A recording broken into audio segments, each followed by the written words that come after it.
80 word प्रति minute की dictation है। डिक्टेशन लिखने से पहले मैं ये बोलना चाहती हूँ, आप लोग कोई प्रकार से कमेंट नहीं करते हैं, लाइक नहीं करते हैं, सब्सक्राइब नहीं करते हैं, शेयर नहीं करते हैं, डिक्टेशन बस लिखते हैं।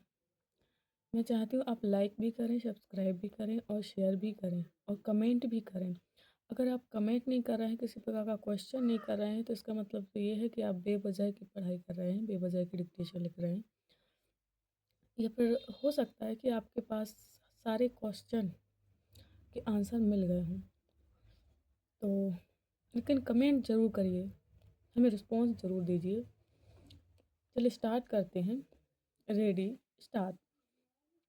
कोई माने या ना माने, लेकिन सच यही है कि भारत में इस समय जिस तरह का लोकतंत्र चल रहा है, उससे लोग अब बुरी तरह से ऊब चुके हैं। भारत में अब लोकतंत्र का दूसरा मतलब अब बिना किसी डर के खुला भ्रष्टाचार और पद पर बैठकर चाहे जिस तरह की बेईमानी करना हो गया है। यहाँ लोकतंत्र का मतलब आम आदमी के लिए जुए, सट्टे और लॉटरी से अधिक नहीं है। देश के लोग जिस प्रकार कोई आदमी लॉटरी में करता है कि एक बार इस लॉटरी का टिकट लिया और उसमें अगर इनाम नहीं मिलता तो फिर किसी दूसरी लॉटरी में किस्मत आजमाने के लिए टिकट खरीद लिया।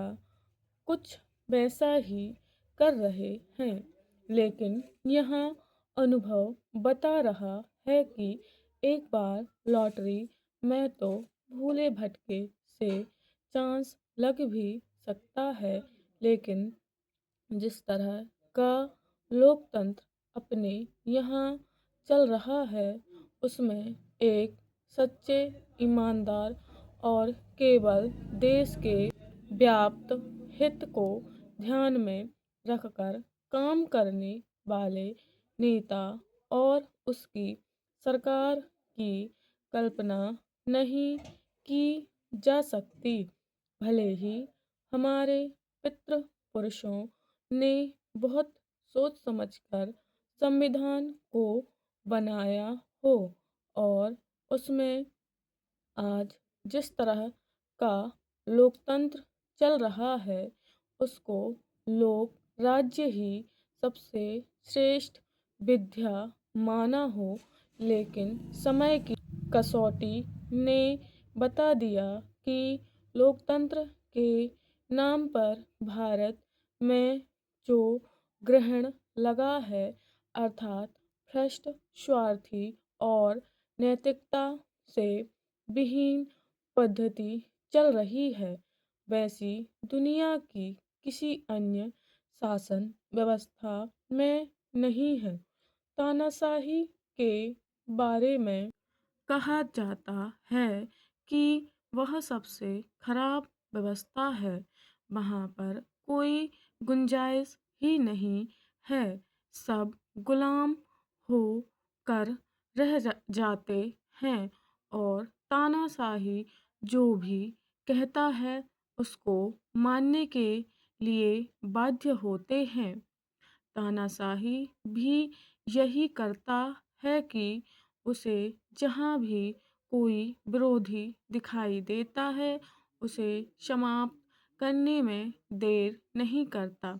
उसका सारा समय केवल अपनी कुर्सी की सुरक्षा में जाता है।